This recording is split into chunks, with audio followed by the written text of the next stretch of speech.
Hello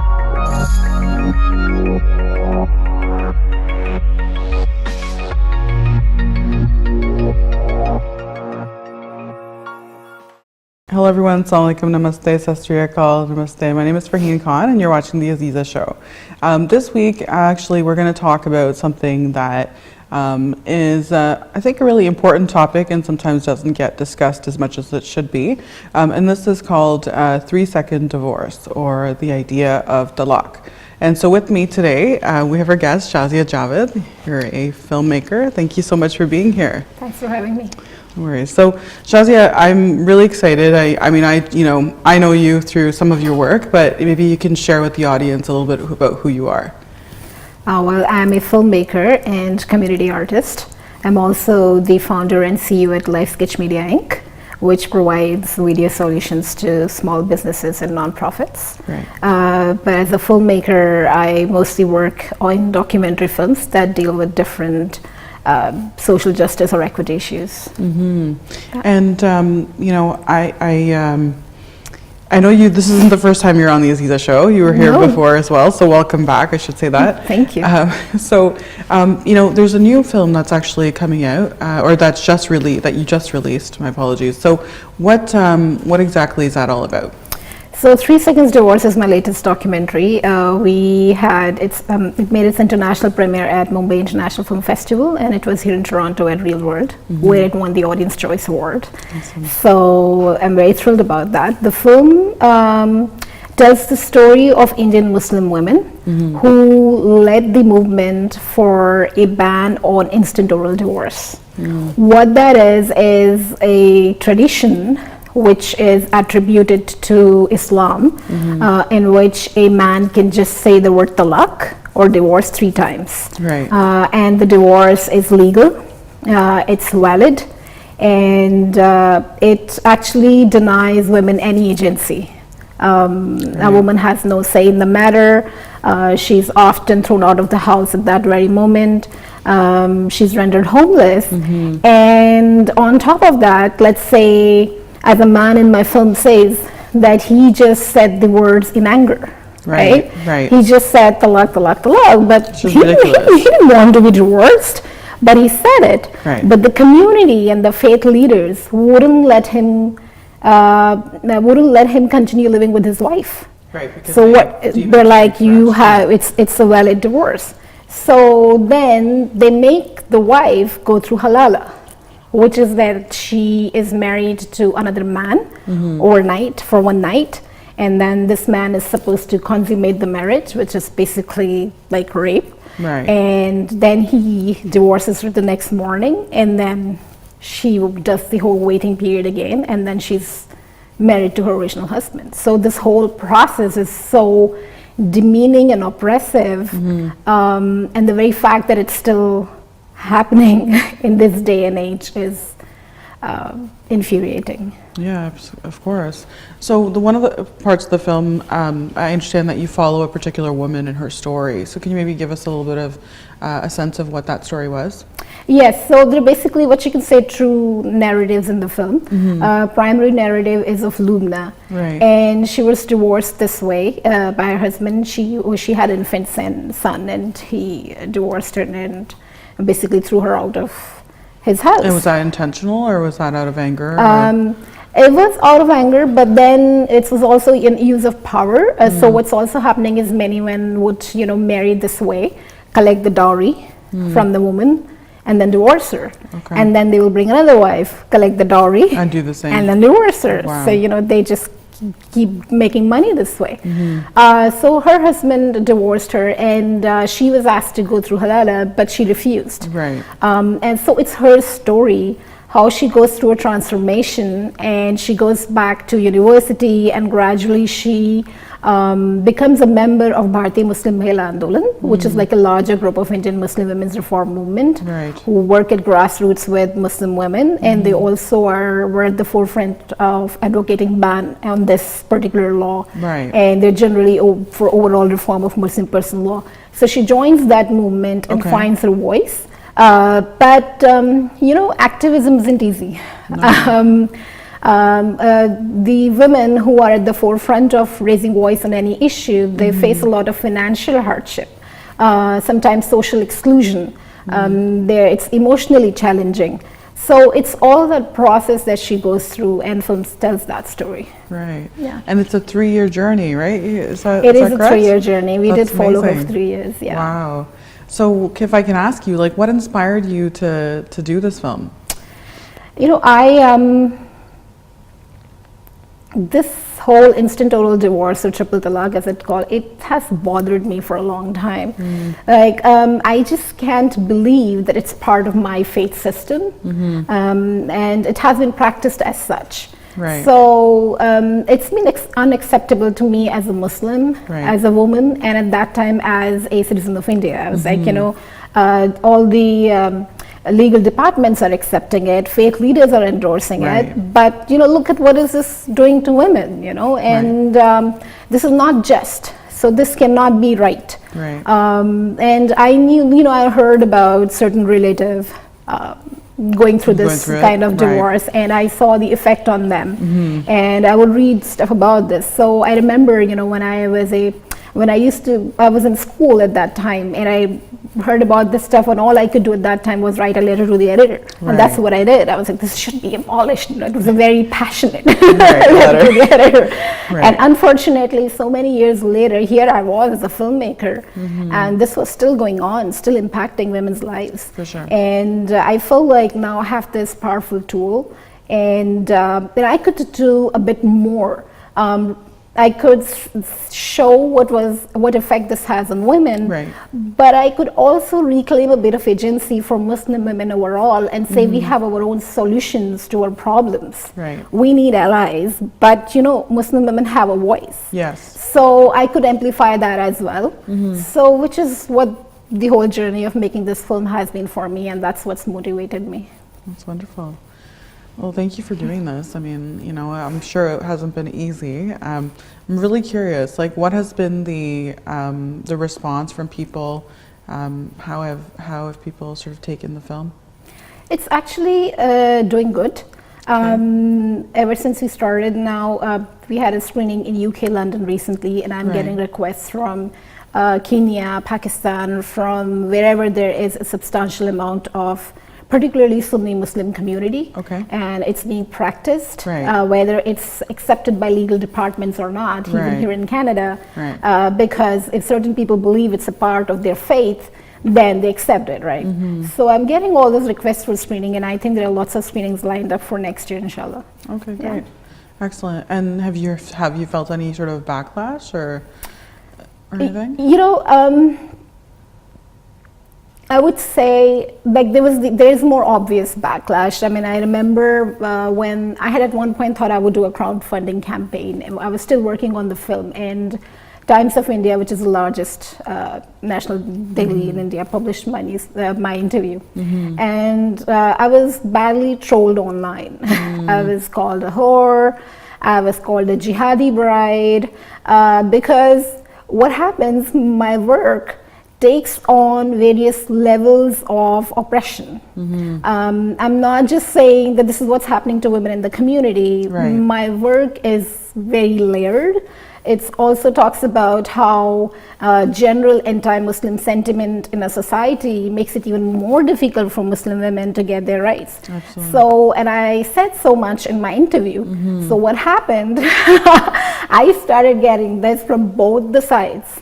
You know, some hardliners from within the community and right wings from outside the community, which was obviously not very pleasant. No, of course. I mean, rationally, I knew they're trying to silence me, but somehow it still, you know, takes some kind of emotional toll on you. Of course, absolutely. So I backed off from that crowdfunding campaign at that time because I wanted to preserve my emotional energy for my film. I was like, I have to finish this. This is very important because there are all these women who are trusting me to tell their story. So I faced that, yes.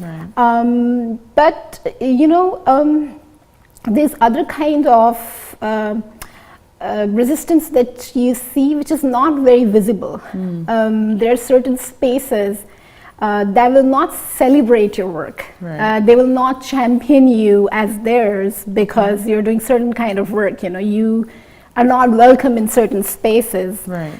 Like you would Like be if you were telling a simpler narrative. Right. Like, could you give us an example?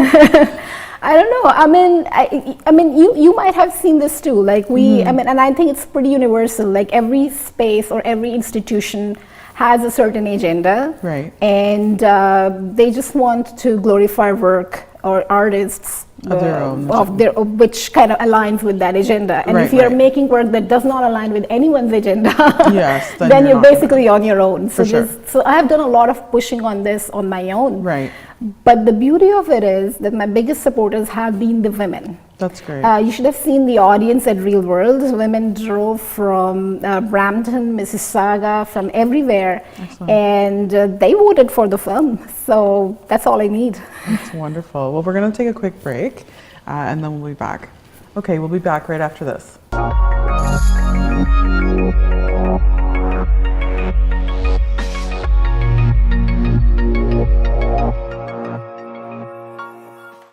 Hi everyone, you're watching the AZEEZA show, and I'm just here with Shazia Javed talking about her film, 3 Second Divorce. So Shazia, one of the things I wanted to ask you about the film was sort of the different perspectives, I guess, on the particular topic itself. Like, I know that you mentioned it. Have you interviewed some faith leaders in the film as well that sort of voiced their opinions on the issue? Yes, so the film has interviews with different faith leaders, Okay. and they are the ones who are members of the body that governs Muslim personal law in India. In India, okay. And they all support triple talaq.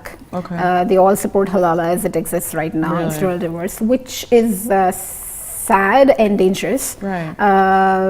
Because there are different interpretations available of these verses of the Quran.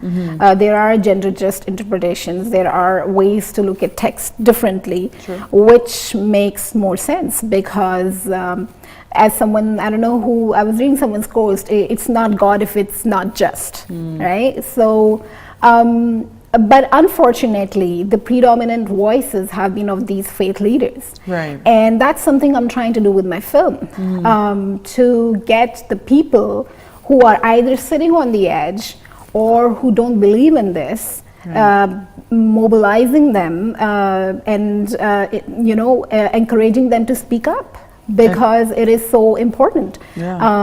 And unfortunately, in Lubna's story, there is no intersection with any of the faith leaders who don't believe in this because they don't reach out to help women like that. Right. Why? So, and I know sometimes when I screen the film, and the film starts off and there are women, they make it very clear, the women from Bharatiya Muslim Mahila Andolan as well, they believe that it is not Islamic, that there has to be a period of arbitration, reconciliation before a divorce is final, you know. So there are women in the film and they are PhD scholars who make it very clear that this is un-Islamic, and that in Islam there has to be a process of arbitration and reconciliation, that you cannot end a marriage in 3 seconds. So there is that view which is present in the film. Another interesting thing that happens, every time I screen the film, especially a lot of members of the community, they get up and they say, no, this is not part of my faith. And I'm very happy to hear that. Because I say this has been happening for so long and we have not been speaking up. We have not been getting up to say this. But if watching this film incites you to get up and say this is wrong, then I think I've done my job. Yeah, absolutely. Yeah. That's wonderful. So how, I wonder, like, how do you bring the faith leaders on board, right? Like, how do you actually find those individuals? How much progress do you think you've made? I mean, I know it's just recently come out, but do you feel like you're making progress? Actually, when the film was still in the making, we did a screening of some of the bits and pieces, an interactive version in Toronto at that time at Noor Cultural Centre. Okay. And the panel after was attended by a local imam, Imam Shabir Ali. And he put a very strong case forward on why it is not a valid form of divorce. But unfortunately, even here, like so many women have reached out to me, there are so many local faith leaders who then say this is valid form of divorce. I think as a filmmaker, my job is to put this out in open and portray what effect it has on families, not just on women. You know, it's breaking families. It's the effect it has on children. For sure. And hopefully, and have more screenings in the community itself. Like, I made sure even the festival screening was followed by a panel discussion where we had a lawyer, a local community organization. So I'm trying to do that more and more. Right. There's an upcoming screening in UK Okay. where they're having a panel with their local faith leaders and everyone. So it's actually really great to see that film is lending itself to such discussions in local contexts. That's wonderful. That's really great. So what, where do you see yourself going from here? What's the next thing? You know, I was like, as glad as I am to have finished this film, there was a time I was totally exhausted out of all my resources and my emotional energy. I was like, I'm not doing this again. But I am. Right. I hope you are. But of course. I'm still with this film. Right. I'm still taking it to different places, Sure. to different communities. Sure. It's available. If there are any organizations or universities or small groups who want to host a screening, they can reach out at the film's website, which is www.3secondsdivorce.com. Perfect. And they can host a screening that way. Okay. And if they want to organize a panel around it, I'm happy to guide, help, and say maybe this is what's best thing to do. So I'm working on that. Okay. And then obviously there are always a couple of ideas in development. Right. I think next year, somewhere around March or April, I'll get more deeply into newer ideas and work on That's other. great. Is there anything else that you've kind of discovered along the way in terms of making this film that, was of interest that sort of came up for you that perhaps you weren't thinking about before? There's something that I really like to put out there, which for me was one of the greatest learning. Not so much in the time of I didn't know this, but because I maybe never gave this so much thought or this kind of perspective, because when we talk about feminism or women's right or movement, we sometimes talk about it in a very academic context, and we think women who go to university study gender studies, we are the feminists. But when I was shooting this film, I see Lubna, I see the woman she's working with, women who are working on the ground, and they haven't even had the opportunity for that kind of education, and how self-aware they are, and how they're fighting with their circumstances. I'm like, salute to them, and these are the real feminist women, or these are the women who are actually spearheading these movements. So Right. Very cool. I hope my film is a tribute to them in some way. That's great. That's very exciting. So, question for you then: what advice would you give to, to men, to faith leaders about this particular issue? What could you tell them? I think I would tell them that whatever you say actually has a huge impact. It impacts an entire family, and it can have a very long-lasting impact. So please, weigh this very carefully. And we are not talking about people who want to abandon their faith, or men or women. These are all practicing people. They believe in a just God, and they want to find solutions within their faith. So please don't disappoint them. Right. Yeah, no, and I know that I've heard some stories from women as well who, I remember years ago there was a woman in their community here was like, well, there's this woman who, her husband, he just every day so often will say this, right? And then she's like, I don't know if they're still married or not because he said it so many times, right? And it's just one of these things where there's always, a husband might threaten the woman and say, if you don't do this, I'm going to give you talaq, whatever, right? There's always, it's unfortunate that that type of thing continues to happen, and that men feel that they have that power to do it. But you're right, it's the repercussions after the fact, right? How do you turn things around, even if you did it out of anger, and many people feel like it's not something that it's still considered valid, and basically you've just thrown your life away, right? Yeah, and you're right. Like, it skews the power equation in a marriage so much. And a woman in the documentary says that. Right. That whenever her husband wanted her to do something, which she was uncomfortable with even, he would say, you do this or I would divorce you. Right. So it's like this power stick in their hands. And if you give that kind of power to anyone, I mean, come on, we're human beings, right? It will get abused. So this is obviously not the right way to do it. For sure. And I think that oftentimes not oftentimes, but unfortunately, you know, we see that in other places as well, right? Outside of divorce, it's like, how do you continue to use fear to scare people, and particularly women in relationships and stuff like that, you know? These comments of like, oh, if you don't please your husband, you know, the angels will curse you all night, like this type of thing, you know, keeps coming up. So it's like, I think it's a bigger conversation as well, as to say, you know, we need to really start to think about, you know, does this actually make sense? Is the interpretation correct, right? Like, no one's questioning the words of God. They were questioning the way in which they're being used to hurt other people, you know?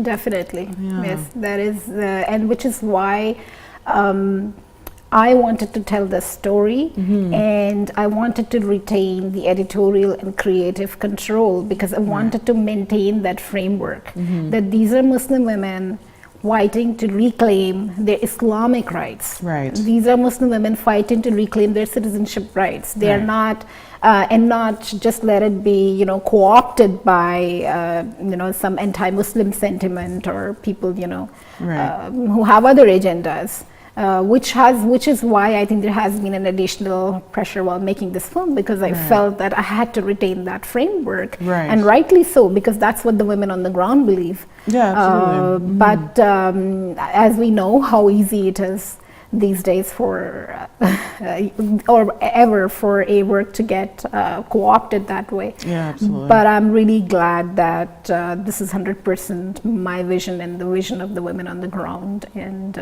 you worked hard to keep it that way. That's wonderful.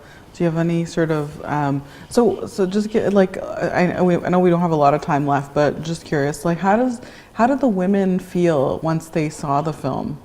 Oh, Farheen, you should have seen the energy at the Mumbai screening, and I'm so glad that's where we started. Right. The film's journey, that was the premiere. Right. And half the theater was filled with Muslim women activists. Right. And they were cheering, they were raising slogans. Then in the end, like, you should just see, I mean, and I felt, you know, before I went for the screening, I was feeling slightly unsafe, and, you know, oh my God, how going to people react? What if there are some right-wing people? What if there are some hardliners from within the community? Will I be safe? And I go there and I see all these women. I was like, I am safe here. I didn't feel alone at all, and it was a wonderful, wonderful screening. We actually have a photo with them we did after the screening with this, you know, logo statue of the festival, and we should see, like, so many Muslim women, and all dressed differently, with headscarves, without headscarves, with abaya, without abaya, you know, just being their beautiful, amazing selves. And I'm one of them with them, and